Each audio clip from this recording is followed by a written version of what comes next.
Beyond the Gate spoilers tease that Madison's past is still cloaked in mystery. And the truth behind her relationship with Chelsea may be far darker than anyone imagined. On the surface, their connection seemed spontaneous, natural even. Madison was confident, attentive, disarming in her charm. Chelsea, dealing with the stress of her father Bill's declining health, had found solace in Madison's presence. It helped that Madison was also Bill's attending doctor. Her professionalism and calm demeanor were exactly what Chelsea needed. And soon, their professional rapport evolved into something more intimate. The development of their romantic relationship was slow but deliberate. Madison showed a delicate tenderness, an ability to read Chelsea's moods without needing words. To Chelsea, it felt like fate. Amidst all the fear and fatigue surrounding her father's illness, this relationship felt like a strange, beautiful refuge. Madison was there in the late hours of the night, comforting her. There in the early mornings, checking on Bill's vitals. She never complained, never flinched. It made Chelsea trust her. Chelsea would often thank Madison for everything she was doing, not just for her, but for her father. Bill, though in poor health, expressed gratitude for the attentive care. He'd smile weakly, sometimes reaching for Madison's hand with what little strength he had. Chelsea believed she was watching someone gently saving her family. But that illusion would not last. Bill's health began to decline suddenly and in ways that puzzled even the other attending physicians. His vitals dipped erratically, as if reacting to something untraceable. Medications that once stabilized him now seemed to do nothing. His episodes became more frequent and more severe. It wasn't normal. When Chelsea confronted Madison with the newest test results, she noticed something unsettling. Madison's answers were vague, too practiced. Her usual confidence had a slight tremor. There was a flicker in her eyes, not panic, but restraint. As if she were carefully navigating every word. Sometimes patients develop resistance to treatment. Especially at his age, Madison explained, voice even. But the blood work shows anomalies that weren't there before, Chelsea said, frowning. It's not just resistance. Something changed. Madison gave a sympathetic smile, but it didn't reach her eyes. I'll run a new panel. Maybe we missed something. Chelsea left the room unconvinced. That night, sleep evaded her. Doubts crawled beneath her skin. She started noticing pattern how Madison always insisted on administering Bill's medications herself, never allowing the nurses to handle it directly. How she dismissed other specialists' opinions with a calm that now seemed more like deflection. Chelsea's instincts told her something was wrong. The next day, she followed Madison after her shift ended. Madison didn't go home. She drove to a remote location in Old and used medical office on the edge of town. Chelsea parked down the block and waited. An hour passed.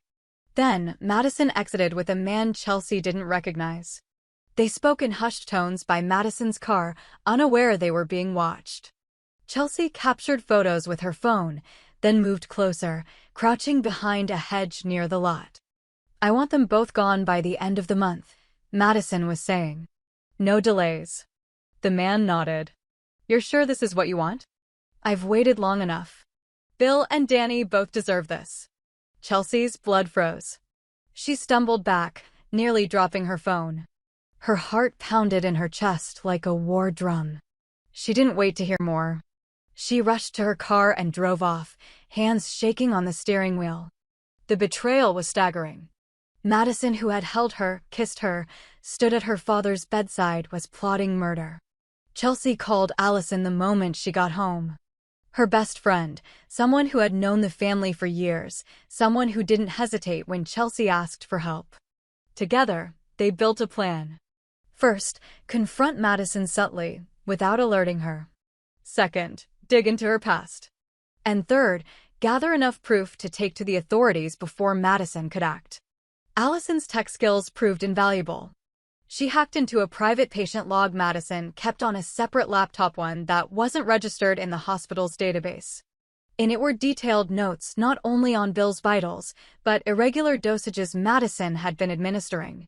Some of the drugs listed weren't approved for Bill's treatment plan. Some weren't approved at all. Then came the bigger discovery. A folder titled Redemption. Inside were scans of old newspaper clippings, photos of a young woman, clearly Madison, standing behind two graves, one marked for her father, the other for her younger sister. Both had died in the same accident. Bill and Dani's names appeared in a highlighted passage of one article. They had been involved in a car crash decades ago, one where Bill had been driving. The article hinted at mechanical failure. No charges were filed. But Madison's father and sister were the fatalities. The motive snapped into focus. Madison hadn't just appeared by coincidence. She had orchestrated everything. Becoming Bill's doctor. Getting close to Chelsea. Playing the long game, with revenge as her end goal. Chelsea felt sick. The love she thought was blooming had been poisoned from the start. She and Alison agreed to confront Madison one final time, only after alerting the police and ensuring protection for Bill and Dani. But as they arrived at the hospital to speak to the detective assigned to the case, they received news that sent them into a spiral. Madison had taken a leave of absence. Disappeared. Vanished overnight. No trace. Chelsea's panic escalated. She rushed to the hospital room. Bill was stable, but frightened. Dani, who had come to visit, was already there. She was here last night, Dani said. She said she just wanted to say goodbye. Chelsea's stomach dropped. The security footage revealed Madison walking through the hospital's lower levels, the restricted floors. She was carrying a medical bag. She had used a stolen access card. Now the race began. Chelsea, Alison, and the detective assigned to their case pored over maps of the hospital. They discovered an old maintenance tunnel system that hadn't been used in years. It connected various wings, bypassing cameras. Madison could still be inside. They entered the tunnels with flashlights and an officer at their side. The air was damp, the walls lined with crumbling pipes. Then they found it, a room. A makeshift lab. Vials. Notebooks. Syringes. Madison's signature on everything. And then, taped to the wall, a photo of Chelsea. With a red X drawn across it. Below it, another of Bill. Another of Dani. The officer called for backup immediately. Chelsea stood frozen. The weight of betrayal, grief, and rage all crashing down at once. They hadn't just been targets. They had been pieces on a board. Madison's board. And she wasn't done playing. The footsteps in the hallway confirmed it. They weren't alone anymore. Madison stepped into the doorway with surgical precision, the beam of the flashlight catching the gleam of her eyes. She looked nothing like the woman Chelsea once knew. Gone was the composed, compassionate doctor. What stood before them was someone hollowed out by obsession. She didn't flinch when the officer raised his weapon. "I wouldn't," Madison said softly, holding up a vial between two fingers. "One crack, one slip, and none of you leave here." The officer hesitated. Alison reached for Chelsea's hand, whispering something, barely audible. "We can't let her win." "Why?" Chelsea asked, stepping forward. "Why all of this?" Madison's laugh was dry. "Because you don't just forget. You don't walk away from what your family destroyed. My sister was 7. My dad was a good man.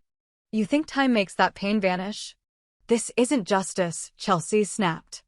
"It's a vendetta." "It's the only closure I was ever offered," Madison said. "You think I wanted to fall for you? That I didn't choke on every lie I told you? I wanted to hate you. But love makes this harder, not impossible."